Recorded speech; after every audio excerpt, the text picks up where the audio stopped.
Cara untuk menggoyahkan kekuatan oposisi adalah kalau nggak dikerasin, diiming-imingin. Iya.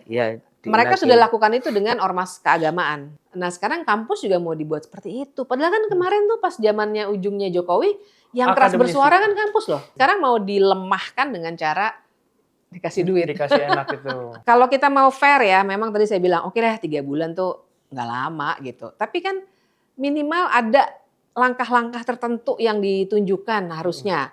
Oke, kita mulai benahin ini. Ya walaupun kita mesti fair 3 bulan itu sebentar, tapi dalam 3 bulan itu harusnya mereka bisa lebih banyak transparan gitu ke publik. Ini apa sih dipecah gini, hukum tuh mau dibawa ke arah mana, HAM-nya mau dibawa ke arah mana, kenapa ini dipecah begini dan seterusnya. Kan banyak blunder ya menteri-menteri.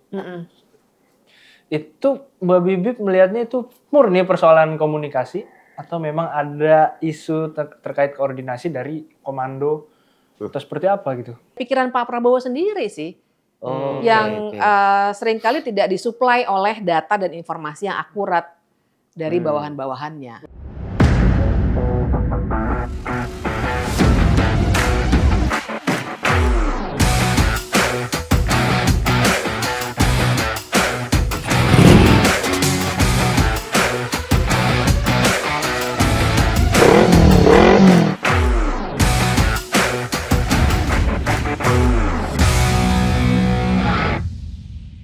Sahabat Kompas.com, bertemu lagi bersama saya Tatang Gurito. Saya Vittorio. Di acara Classwide Kompas.com, gaspol, ngobrol gas pasti. Vito, hari ini kita mau ngobrol sama siapa nih?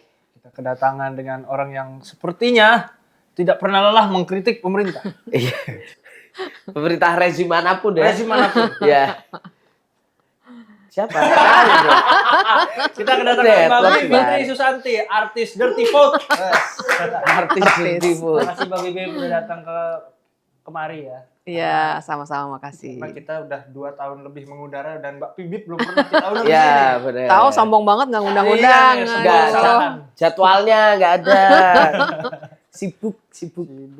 Hari ini kita ngomongin apa, Bre? Kita ngomongin 100 hari pemerintahan Prabowo Gibran nih, Mbak. Ini kan soalnya ketika kita shoot ini persis 100 harinya ya. Di 20 apa nih? Januari. Mungkin persis nanti 3 bulan. Tayangnya di hari ke-102 kayaknya. Bisa jadi. Nah, Mbak, kalau menurut Mbak Bivitri ini melihatnya 100 hari ini ada yang udah berbeda atau kemudian lebih baik nggak dari pemerintahan zamannya Pak Jokowi nih terkait dengan tata kelola dan juga soal hukum kita nih selama 100 hari ini? Jawabnya mau cepet atau meliuk-liuk? Cepet Mbak, ini kan gaspol. Gaspol ya? Nggak ada. Nggak ada. Maksud saya ya mungkin ada di permukaan ya. Di permukaan. Tapi kan tadi pertanyaannya hukum dan pemerintahan. Nah kita lihat nih objektif 3 bulan. Dari segi pemerintahan. Pertama kita lihat dulu kementeriannya aja nambah kan. Itu dan nambahnya juga nggak kira-kira banyak betul dari 34 jadi 48. Plus utusan khusus, terus kemudian juga ada segala macam ya kantor-kantor baru termasuk Badan Gizi Nasional dan segala macam. Yang kita dengar akhir-akhir ini karena itu diubahnya di ujung belakangan tuh kan pas Undang-Undang Kementerian Negaranya pun diubahnya di ujungnya Jokowi kan, karena ini persambungan sebenarnya. Akibatnya akhir-akhir ini mereka sedang minta dana tambahan. Saya baru baca beberapa hari yang lalu tuh Badan Gizi Nasional minta tambah 100 triliun, terus Kementerian HAM karena baru dipecah minta tambah, terus juga banyak yang lainnya. Dan itu semua menandakan bahwa memang waktu itu Pak Prabowo harusnya sudah tahu bahwa ekonomi kita sedang tidak baik-baik saja. Dan dalam pikiran pemerintahan yang rasional, dengan situasi ekonomi yang tidak baik-baik saja, ya agak hemat sedikit lah. Kita kalau di perusahaan kan juga gitu. Ada pikiran rasional kan, pasti ada efisiensi namanya. Maksudnya itu basic banget ya sampai harus menyebutkan itu. Tapi kan enggak, malah dikembangin sedemikian rupa, dipecah-pecah kementeriannya. Dan ternyata sekarang sudah kelihatan tuh akibatnya. Pemerintahan tuh. Hukum juga sama saja. Bahkan waktu itu Pak Prabowo kan sempat blunder, jangan pernah lupa tuh. Misalnya dia bilang, diampuni aja deh koruptornya. Walaupun dia ralat ya. Ya. Kemudian ada setelah itu dia ralat dan dia bilang, wah harusnya 50 tahun aja. Langsung kelimpungan menteri-menterinya nyariin justifikasi. Karena sebenarnya nggak mungkin ngasih 50 tahun misalnya gitu. Ya artinya sebenarnya nggak ada tata kelola pemerintahan maupun hukum yang rapi gitu. Ini komandonya Pak Prabowo, Prabowo bilang apa, kemudian langsung menterinya cari justifikasi. Waktu itu kita ingat waktu dibilang mengampuni koruptor, banyak yang bilang nggak bisa, buruk dan lain sebagainya. Tapi buru-buru menteri-menterinya ngasih justifikasi. Pak Yusril ngasih justifikasi, terus Pak Menteri Hukum ngasih justifikasi. Padahal abis itu dia ralat juga gitu. Jadi kelihatan kocar-kacir 3 bulan ini kalau menurut saya. Padahal sebenarnya kalau normalnya Mbak, 3 bulan itu seharusnya, apakah Mbak melihatnya seharusnya polemik-polemik yang kayak gini berkaitan dengan pengisian jabatan dan lain-lain itu harusnya udah selesai gitu di 100 hari? Ya memang sih namanya 100 hari ya, apalagi ini kan pemerintahan baru ya, maksudnya bukan periode kedua. Ya, walaupun kalau menurut saya ini periode Periode ketiga ya. Menterinya juga nyerempet banyak lah yang sama. juga. Baru 8 menit. Kan katanya suruh gaspol. Oh iya, kan? Bener kan? Iya. Tapi memang sih ini baru ya, jadi pasti akan ada pembenahan. Tapi titik startnya itu juga nggak dalam situasi yang rapi gitu maksud saya. Harusnya 3 bulan ini memang masih start, pasti masih belum rapi sekali organisasinya. Ya sama lah kalau kita bikin organisasi baru kan, 3 bulan tuh kita lagi rapi-rapi. Tapi startnya itu menurut saya nggak bagus. Tadi itu kementerian ditambah, padahal anggarannya nggak ada. Terus MBG, program makanan bergizi gratis.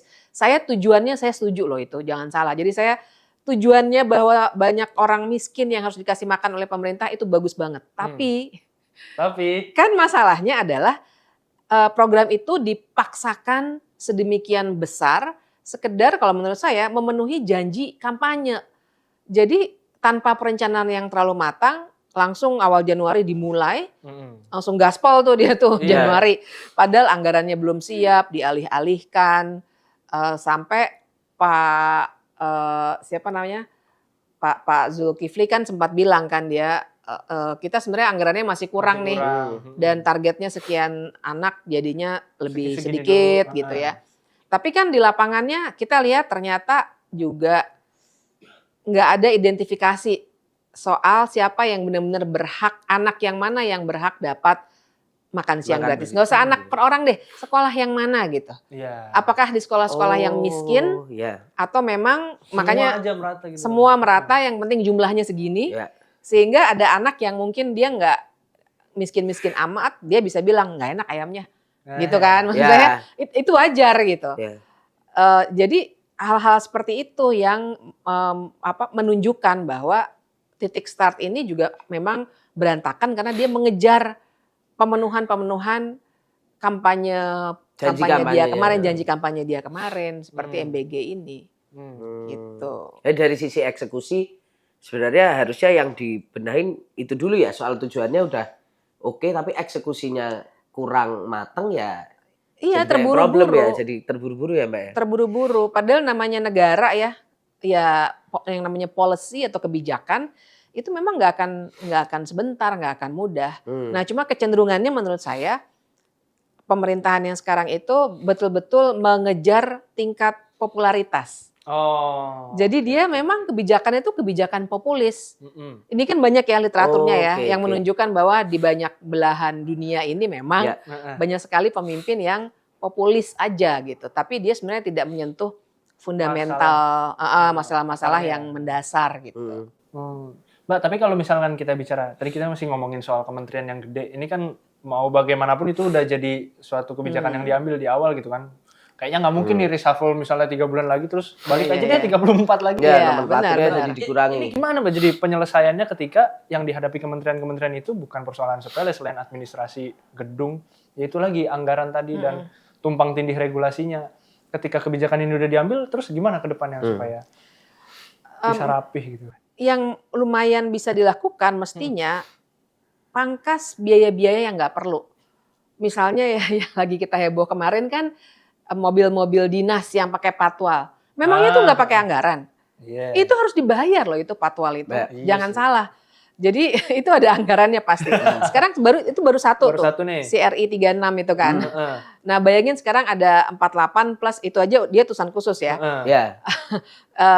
Dan lain sebagainya Belum pakai sama patwal, wamen-wamennya. wamen-wamennya dan Bener. masing-masing menteri dan wamen punya staf khusus, Oh punya iya, staf staf ahli Mm-mm. dan lain sebagainya. Itu anggarannya saya tahu persis nggak kecil. Dan kita bukannya nyinyir ya, bukannya mereka nggak nyinyir dan kita cemburu, kita iri gitu ya. Nggak begitu, tapi kan ini masalah tadi ya, efisiensi. Ya. Mungkin kementeriannya ya udahlah, pokoknya jalan aja dulu. Kalau gitu dibikin efisien dong. Misalnya makanan gratis yang tiap makan siang, saya kan juga sering bantu. Sebenarnya kan saya sering loh bantuin pemerintah, bantuin Mahkamah Agung bikinin kajian-kajian. Ya.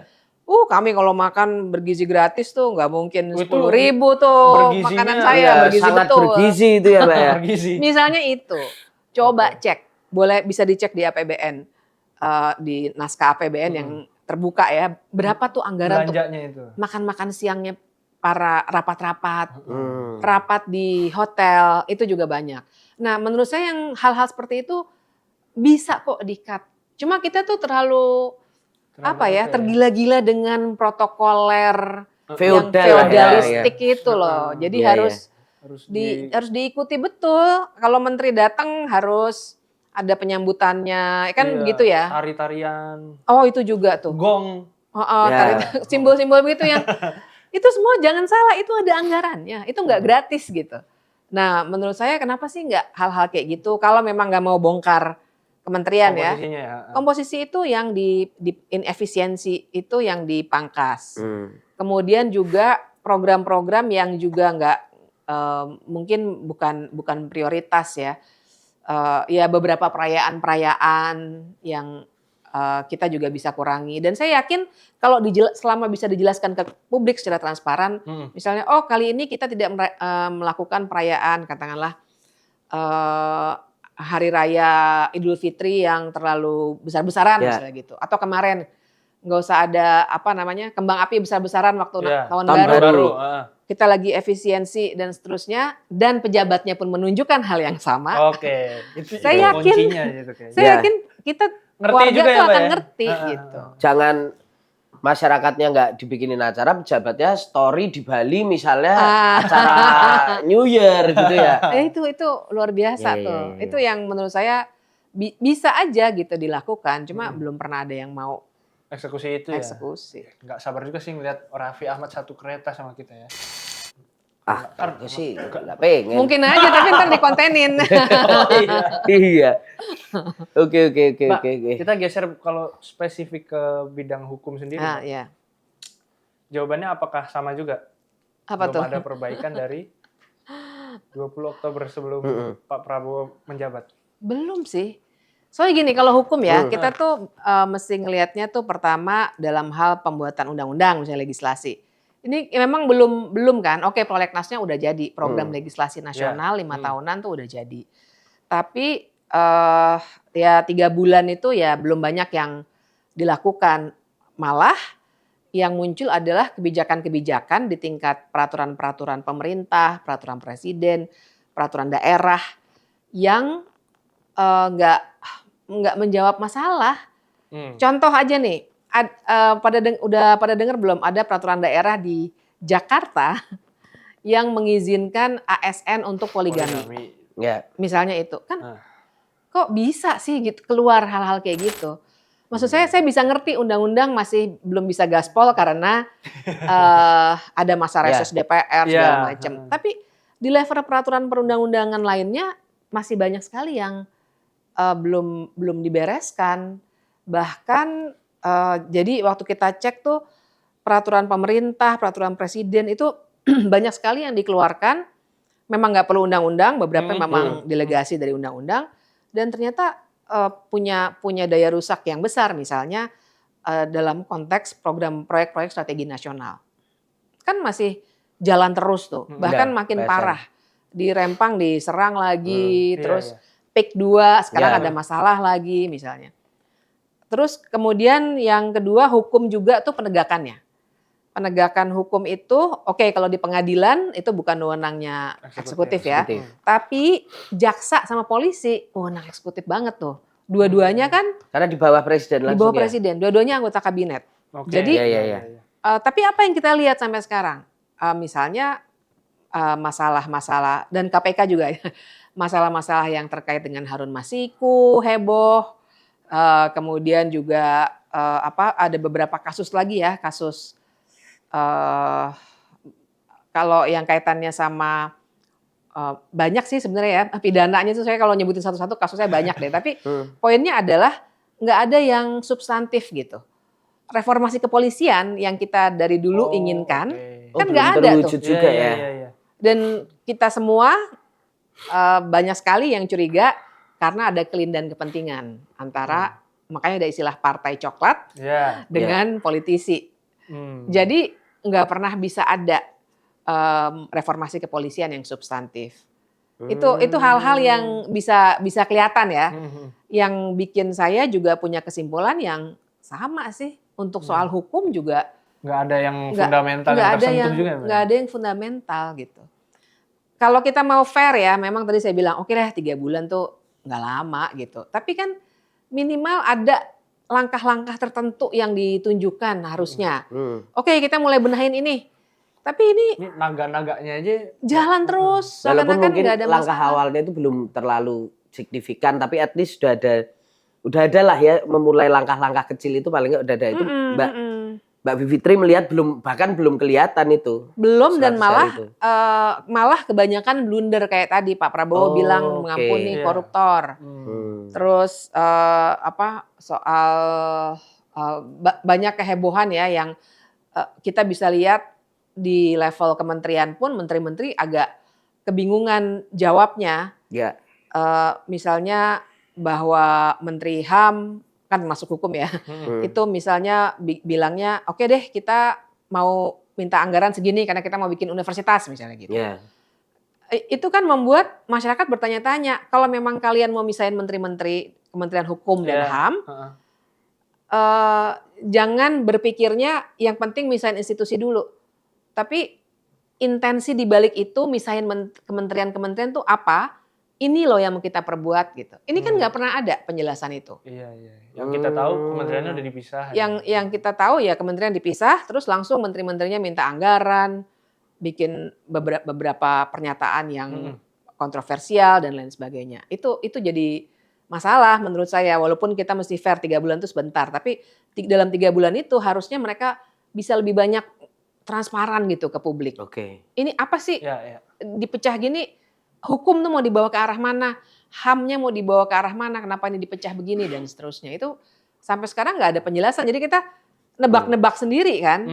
Diwarnai oleh pernyataan-pernyataan yang ternyata juga Kontraproduktif lah ya Mbak. kontraproduktif sekali gitu. Mbak, kalau misalkan kita lihat kan banyak blunder ya menteri-menteri. Itu Mbak Bibip melihatnya itu murni persoalan komunikasi atau memang ada isu terkait koordinasi dari komando atau seperti apa gitu? Mungkin koordinasi juga kurang dalam arti begini. Kalau saya membacanya ya, Pak Prabowo itu orang yang kuat memang. Dia punya pikiran-pikiran dia sendiri. Dia itu harus diakui memang dia orang yang dia intelektual kan. Iya. Ya pendidikannya dia bagus sekali. Memang dia kan ibaratnya tuh dia orang kaya lama nih. Ya, keluarganya memang keluarga elit Indonesia kan. Nah, tapi jangan pernah lupa juga bahwa dia latar belakangnya bagaimanapun militer. Nah, jadi menurut saya dia punya pikiran-pikiran sendiri, punya paradigma dia sendiri. Nah, yang lainnya itu menteri-menterinya cenderung hanya mengikuti apa yang langkah-langkah yang dia lakukan. Jadi saya karena begini, kenapa saya mengambil kesimpulan kayak gitu? Karena misalnya waktu dia ketemu dengan pemimpin dari RRC Cina, kemudian keluar dengan pernyataan tentang relasi antara Cina dengan Indonesia. Setelah itu kemudian ada di Tenggarai tidak ada koordinasi dengan Kementerian Luar Negeri. Heeh. Yang bidang diplomasinya sudah lama sekali berjalan tentu saja ya sejak Indonesia merdeka. Misalnya itu. Atau misalnya ketika tadi saya kasih contoh Pak Prabowo bilang koruptor diampuni aja nih. Menterinya, saya yakin kalau Pak Prabowo diskusikan itu dulu dengan menteri-menteri, Pak Yusril segala macam, pasti akan dapat input yang cukup bagus gitu. Tapi waktu itu kan Pak Prabowo spontan dia dalam sebuah pidato kan waktu itu ya ngomongin ya. Jadi setelah itu baru menterinya cari justifikasi. Nah jadi saya melihat memang ada kurang koordinasi dalam arti Pak Prabowo punya keinginan sendiri, punya rencana-rencana yang kuat, mungkin bagus, tapi kan namanya pemerintahan Bareng-bareng ngomongin dulu harus dong. bareng-bareng karena harus berbasis data. Harusnya siapapun ya, nggak hanya ngomongin Pak Prabowo nih, yang namanya policy maker, sekarang kita harus evidence based policy making. Setiap bikin kebijakan, datanya mana, informasinya mana, bener nggak sih kita bisa mengampuni koruptor, dampaknya akan bagus misalnya gitu ya. Bisa nggak hukum kita memberikan pengampunan pada koruptor misalnya. Itu kan data tuh mestinya. Nggak bisa ngambil keputusan sendiri. Itu bedanya pemerintahan sipil, governance dengan militer. Kan gitu ya. Nggak bisa tiba-tiba komandannya kepikiran, ini kayaknya bagus. Langsung berat gitu. Nggak bisa, pasti evidence-nya harus lengkap dulu. Dan bisa aja pemimpinnya mikir A, setelah dapat data, setelah dapat informasi, dia geser sedikit deh misalnya gitu ya. Itu biasa dalam policy making proses kan, itulah dampak dari politik kan sebagai kebijakan itu ya. Nah ini yang menurut Mbak saya, nggak melihat itu. Saya melihatnya begitu. Pak Prabowo lebih banyak kayaknya kurang nggak mendengarkan atau kurang feeding gitu ya. Jadi kayak ya pikiran Pak Prabowo sendiri sih. Yang seringkali tidak disuplai oleh data dan informasi yang akurat dari bawahan-bawahannya. Gitu. Nah, ini juga catatan penting ini. Artinya fungsi koordinasi ini jangan sampai ya benar ya Pak Prabowo mengatakan 50 tahun atau habis itu diampuni. Ini tiba-tiba ya undang-undangnya nggak bisa misalnya. Nggak bisa. Nggak bisa. Itu. Gitu. Oke, Mbak kayaknya makin kesini makin berat ya harapan teman-teman koalisi masyarakat sipil untuk memiliki mitra lah partai politik yang juga bisa menjadi menjaga check and balance lah di pemerintahan. Menyusul kemarin kan kayaknya semakin kuat nih Bu Mega menyebut Pak Prabowo, kedekatan-kedekatan mereka yang kemudian kok kayaknya sinyal-sinyalnya PDIP menunggu waktu nih banteng masuk istana juga nih. Jadi kayaknya makin ini juga nggak harapannya makin tipis ya. Tipis sekali dan sebenarnya tipisnya karena juga pernyataan kemarin kan juga kelihatan blunder ya, maksudnya menekankan betul bahwa ya di kita tuh nggak ada oposisi loh, intinya begitu ya. Walaupun benar sih kata oposisi nggak ada di UUD 45 karena kita sistem presidensil. Tapi kan yang selama ini kita maksudkan adalah kekuatan penyeimbang. Itu harus ada kalau kita mau dipanggil demokrasi. Kalau nggak ada ya kita sebenarnya bukan demokrasi lagi, udah hybrid antara demokrasi dengan otoritarianisme gitu. Jadi itu masalah besar sehingga nanti bayangkan bahwa kita semua kan termasuk media kan masyarakat sipil. Mau teriak-teriak di luar pun pada akhirnya yang punya kewenangan yang itu bisa kan tanda tangan. Ya tanda tangan tuh DPR, DPD, presiden, pemerintah gitu. Jadi sangat-sangat berat walaupun Mahkamah Konstitusi bilang wah harus ada partisipasi bermakna, masyarakat sipil mesti dilibatkan. Ya dilibatkan, tapi kan tetap aja yang ngambil keputusan ya orang yang punya kewenangan dilibatkan formal. tapi tidak diakomodir ya sama aja Mbak ya sebenarnya. Benar. Iya kan? Quote of the day. Dilibatkan doang nggak diakomodir ngapain? Biasanya gitu ya. begitu. Yang penting udah dipanggil rapat. Masukannya Gitu. didengerin apa enggak? Jadi pasti berat dan kalaupun misalnya PDI Perjuangan jadi kekuatan penyeimbang itu juga nggak mudah loh. Kan 8 fraksi. Artinya 7 lawan 1. Lawan 1. Jangan lupa di DPR itu sebenarnya kan one fraksi, one Sistemnya vote. fraksi. Bukan one person, one vote. Walaupun PDI Perjuangan lumayan besar, tapi tetap saja pada akhirnya yang mengambil suara tuh berdasarkan fraksi. Jadi dia akan ya akan tergilas. Dia mungkin bisa ngomong, speak up gitu, tapi atau walk out bahkan keluar kalau ngambil keputusan, tapi toh undang-undangnya tetap bisa jadi. Kemarin kan begitu. Cipta Kerja ada 2 yang nggak ada. sepakat ya jadi. Dan itu sering sekali terjadi kemarin karena kemarin 9 fraksi ada 2 Demokrat PKS kan Demokrat waktu sama kemarin PKS itu. yang masih berposisi oposisi. Nah, sekarang tinggal 1 begini juga susah. Demokratnya waktu itu setuju dengan catatan apa kalau nggak salah? Bukan? Ya banyak Ya. sekali yang kayak gitu. Jadi ya akhirnya kalau kita nggak punya ally, nggak punya teman, Mitra. di depan di dalam, pasti akan susah sekali untuk mempengaruhi pengambilan keputusan. Bahwasannya kemarin mungkin dalam hal yang peringatan darurat itu kita bisa bilang aksi massa itu men-trigger dinamika yang akhirnya membuat revisi undang-undang pilkada itu batal, kita nggak bisa rely ke situ tuh Mbak untuk kedepannya terus. Tentu saja bisa, tapi kan itu juga kita harus membacanya dalam konteks juga pertarungan di level elitnya. Jadi kan waktu Agustus 2024 itu menurut saya berhasil karena juga ada konteks perbedaan pendapat antara Jokowi dengan Prabowo. Jokowi masih presiden, tapi kita paham waktu itu Prabowo sudah punya kekuasaan ya sebenarnya secara de facto, dan akhirnya dia bilang oke, stop. Nah tapi bayangkan tergantung topiknya, kita jadinya harus bergantung pada pertikaian elit. Dan itu nggak setiap saat terjadi pertikaian elit itu. Kalau misalnya semua punya kepentingan yang sama, apalagi kalau urusannya uang. Maksud saya, ya sorry itu sih kita bicara oligarki nih, gitu ya. Kalau misalnya undang-undang pertambangan, semua mau kebagian izin usaha tambang, susah sekali kita mengharapkan kita dapat momentum pertikaian elit lagi. Terus kedua, gerakan massa itu juga dengan sangat mudah terancam oleh penguasa dengan dalam hal maksud saya terancam dalam hal kita tahu ya studi-studi tentang shrinking civic space. Bagaimana kekuatan massa itu diancam dengan kekerasan, dengan doxing, dengan hacking, bahkan juga dengan kriminalisasi.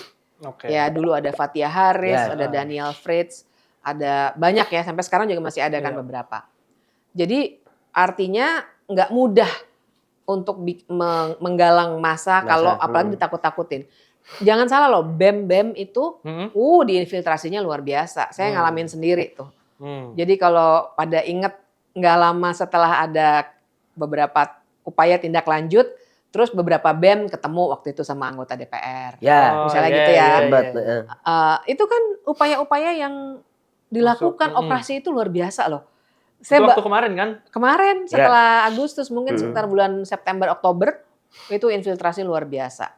Jadi itu dengan mudah dilakukan. Dan yang ketiga, yang terakhir juga kalau kita bergantung pada gerakan massa seperti itu, massanya juga terlalu cair. Kita menurut saya masih punya PR besar untuk membangun gerakan sosial. Belum terkonsolidasi.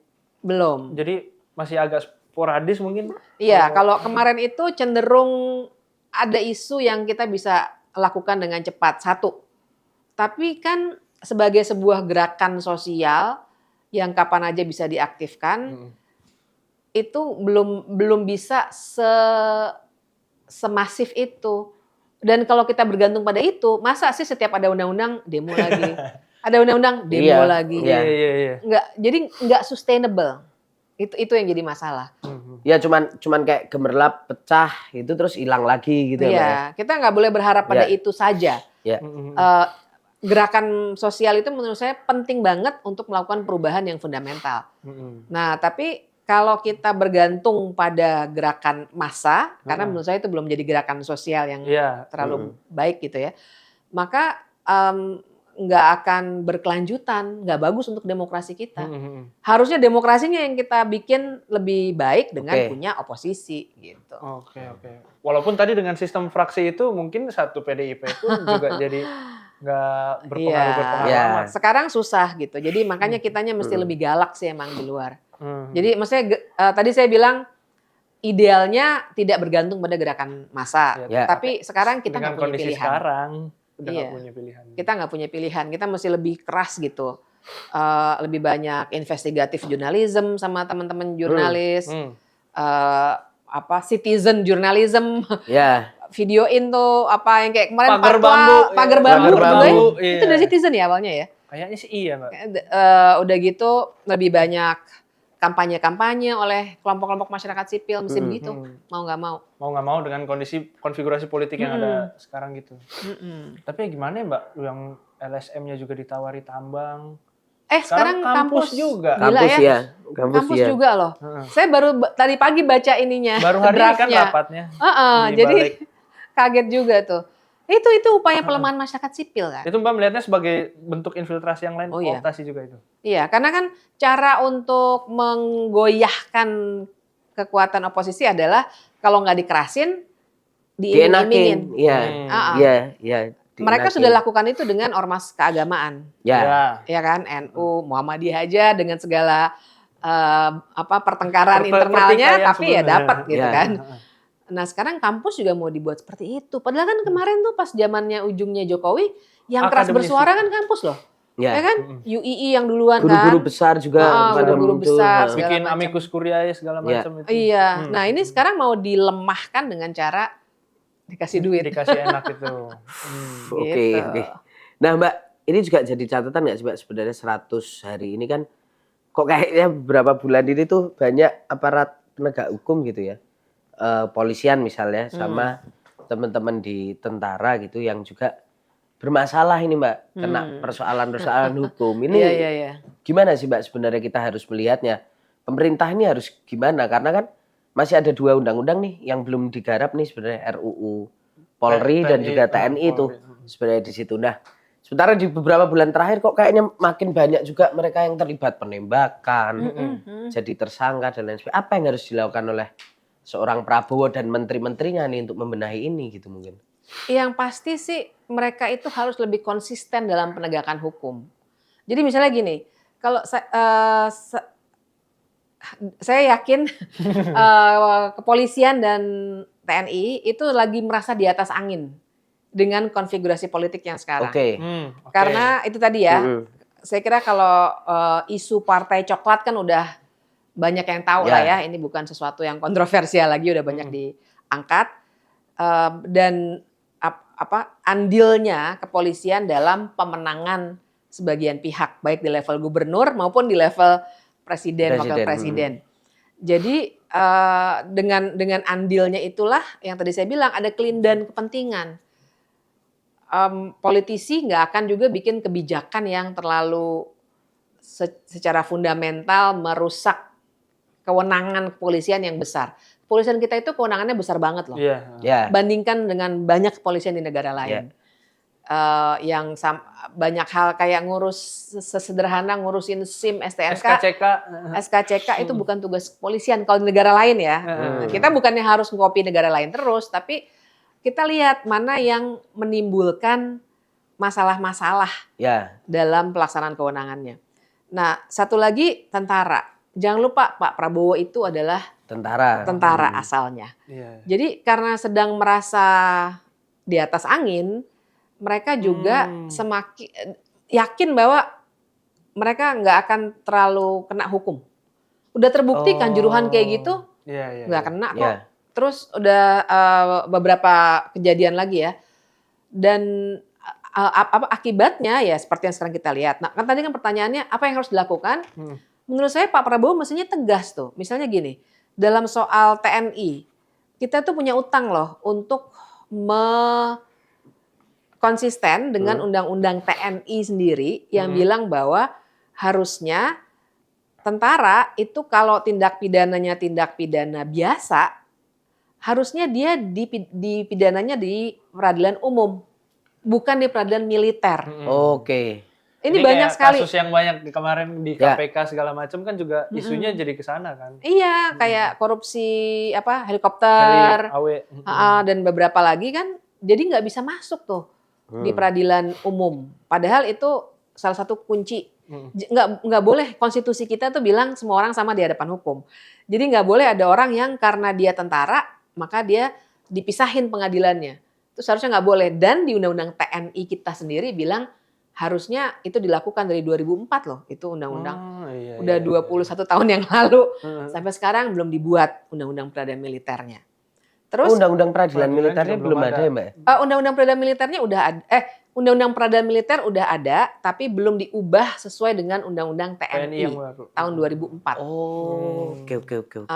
Makanya anggota TNI kalau melakukan tindak pidana biasa, kekerasan seksual, korupsi, itu nggak Proses di umum. nggak diproses di umum, diprosesnya sama tentara sendiri. Itu kan sebenarnya nggak adil ya. Ya. Dan kepolisian umum, tapi kita tahu juga banyak sekali yang akhirnya diatasinya juga lebih banyak secara internal. Misalnya kasus di Sumatera Barat Afif. Ya. Belum lagi yang di Semarang. Itu kan yang didahulukan adalah etiknya. Padahal jadi diumumkan, wah dia sudah dipecat atau diturunkan atau apa begitu ya. Hukumannya etik. Iya, seakan-akan dengan itu pertanggungjawabannya udah selesai gitu ya. Iya, persis. Padahal ini ngomongin pidana. Pidananya nggak pernah tuntas. Jadi itulah yang terjadi. Harusnya Pak Prabowo itu lebih tegas untuk melakukan reformasi kepolisian. Jadi dan lebih tegas untuk penegakan hukumnya. Ya.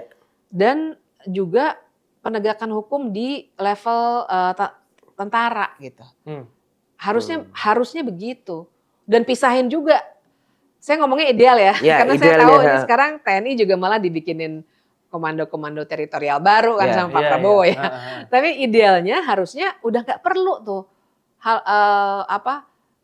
pembuatan komando teritorial seperti itu. Malah kan dorongannya dari dulu, dari tahun 98 kita itu kan punya security sector reform.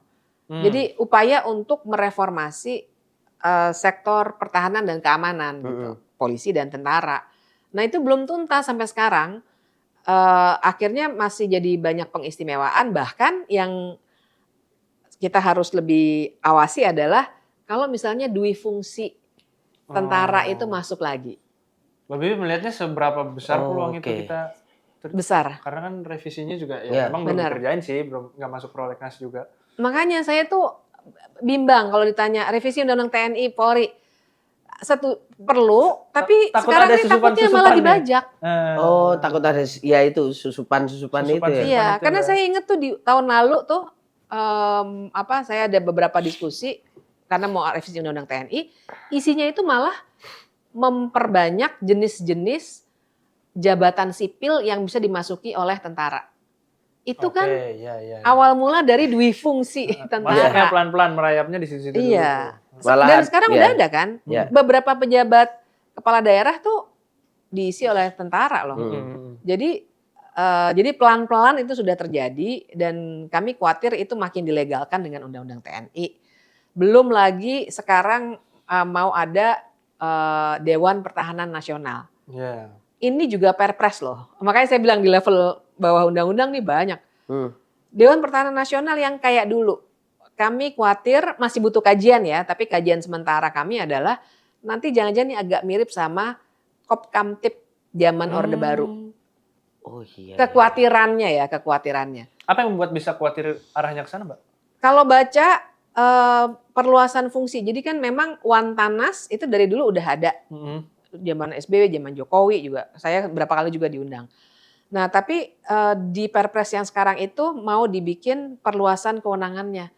Sehingga nanti terserah pada presiden. Dia boleh dikasih kewenangan-kewenangan lain. Nah, itu buat kami bahaya memberikan cek kosong seperti itu. Oke, cek kosong kata kuncinya ya. Iya, cek kosong itu yang berbahaya dan kami khawatir nanti itu jadi alat represi seperti Orde Baru dengan Kopkamtib dulu ya. Mbak, gitu. Ini sebenarnya pertanyaan agak bahaya dikit. Dari tadi kayak udah bahaya deh. Apa? Dari tadi. Agak ditambah dikit nih. Oke. Titipan dari produser. Apa tuh? Pokoknya yang bahaya lempar sih. Apaan? Salah satu yang dikhawatirkan sejak dulu ya Mbak, narasi yang dimunculkan ketika Prabowo maju itu kan adalah Orde Baru gitu. Selalu dipersamakan ya, walaupun memang secara fakta sejarah memang ada kaitannya gitu. Ada. Tapi apa Mbak Bibip melihat memang ada ketakutan bahwa kita mungkin bergerak ke arah Orde Baru lagi itu terlihat di 100 hari ini gitu. Melalui berbagai pernyataan kontroversial, mungkin pilkada kembali ke DPRD. Oh iya, itu juga ya. Iya, itu juga isu besar ya. Ya. Apa memang jalan pikiran di balik blunder-blunder pernyataan itu memang adalah ingin agar kekuasaan itu kembali sentralistik gitu. Mbak Bibip melihat itu atau enggak? Masih juga ini. Iya. Menurut Ada saya yang sih gitu. iya. Dan jangan lupa coba boleh cek di ininya dokumennya Partai Gerindra itu memang menginginkan kembali ke UUD 45 naskah awal tahun 45. Oh gitu. Oh. Jadi ada itu. kami yang studinya bidang hukum tata negara sebenarnya sangat khawatir ini memang akan balik lagi karena walaupun ada sejarahnya tersendiri ya sudah bercerai dengan putri Pak Soeharto segala macam lah gitu ya. Tapi ya itu tadi bagaimana Pak Prabowo dibesarkan dalam arti pemikiran dia dibentuk itu kan pada sangat kuat di masa Orde Baru dan dalam pendidikan ketentaraan. Jadi kalau saya punya kekhawatiran besar dan gejalanya udah terlihat tadi tuh pilkada balik ke DPRD ya kan, terus tadi sempat mau ada koruptor diampuni dan lain-lain. Belum lagi hal misalnya yang lagi heboh juga tuh pagar bambu itu. Ya. Itu juga kekisruhan yang terjadi itu kan menandakan karena ini sudah terbuka ya, jadi saya kira nggak apa-apa juga, udah bukan rahasia, udah dibahas di banyak podcast juga. Ternyata itu ada kaitannya dengan salah satu oligark terkuat di negara ini. Kemudian proyek lain 2 juta hektar di Papua, food estate itu juga ada kaitannya dengan salah satu oligark terkuat. Jadi moda ekonominya agak sama juga gitu. Yaitu memberikan fasilitas dan keistimewaan untuk segelintir beberapa orang dengan kekuatan ekonomi besar itu dibantu. Zaman dulu kan konglomerat. Si ini zaman Soeharto.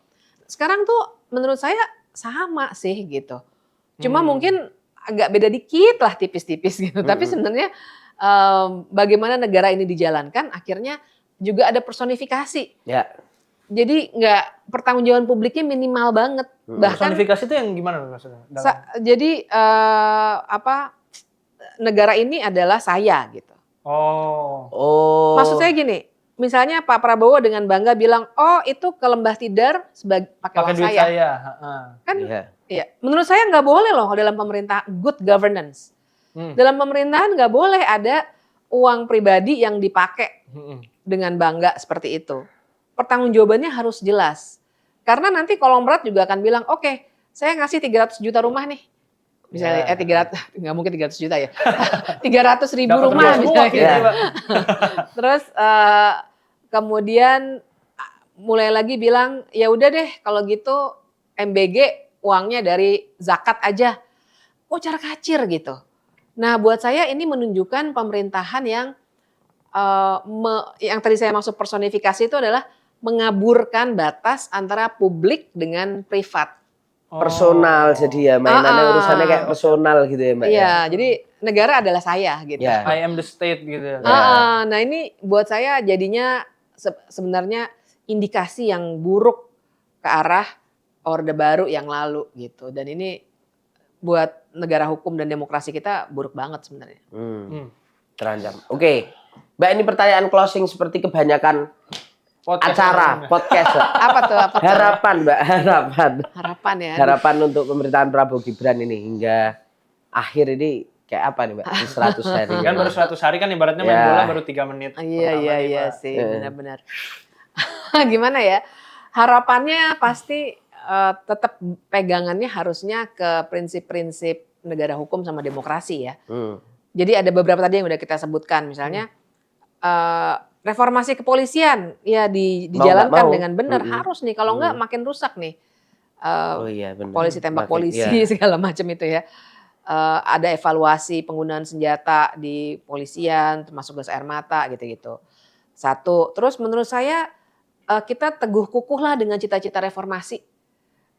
Jangan kasih lagi dui fungsi tentara. Jangan balik lagi ke Jangan balik undang-undang yang lagi pertama. sentralisasi daerah. Kan dulu kan 6 reformasi, tuntutan reformasi itu salah satunya desentralisasi. Iya. Jadi jangan tarik lagi ke pusat gitu. Ya. Jadi konsistensi itu tuh harus dipegang. Jangan ini jadi mundur gitu. Dan yang pasti sih governance-nya harus dibereskan nih. Itu PR Efisiensi. utamanya. Itu PR utama yang besar sekali karena kita ekonominya nih benar-benar nggak bagus loh. Saya nggak tahu udah banyak belum masyarakat yang mengetahui itu ya. Tapi mungkin nanti setelah Lebaran makin terasa ya ada kenaikan harga segala macam. Aduh, iya. Nggak nakut-nakutin ya. Lebarannya tinggal bentar lagi ya, Iya. berapa bulan ini Jadi ya. itu PR besar. Jangan berpikir bahwa ekonomi itu sesuatu yang bisa diatasi dengan cepat gitu. Pasti butuh policy dan policy itu artinya pikirannya harus dari jangka panjang dan datanya harus banyak. Nah, jadi itu yang paling tidak itulah yang harus bisa dilakukan oleh Prabowo Gibran. Ya. Harga bahan pokok naik, gaji wartawan gitu-gitu aja. Nah, misalnya kata gaji Vito dosen gitu. juga sama. Sama kita. Aduh. Mie instan Pusing harganya ya. udah naik hampir 2 kali lipat. Iya, Masa itu mie kita instan lagi udah ngomongin. Makanya. Kan itu Mbak yang paling basic kita Affordable. tanggal Iya, tua kan Mbak. Iya. Aduh, udah Walaupun naik. itu makan yang kurang bergizi tapi mendekati gratis kan itu, Mbak. Iya. Tapi kita nggak bilang nggak enak loh ya. Justru enak. Nah, gitu. Oke. Mbak Bivitri, terima kasih untuk Makasih udah mampir, waktunya. Mbak. Di sela Sama-sama. perjuangan untuk terus mengingatkan pemerintah. Semoga sehat selalu Mbak. Makasih, amin. Semoga nggak amin. ditelepon-telepon. Ya. Dimatiin kok teleponnya. Semoga dijauhkan dari nomor-nomor asing. Yes, ya kan. Itu, sahabat Tuas.com, seperti itu semoga tercerahkan dan bisa memberikan masukan pada pemerintahan Pak Prabowo Gibran. Yes. Ya, saya Tatang Gurito. Saya Vittorio. Kita bertemu lagi di kesempatan ngegas dan nampol berikutnya. See ya.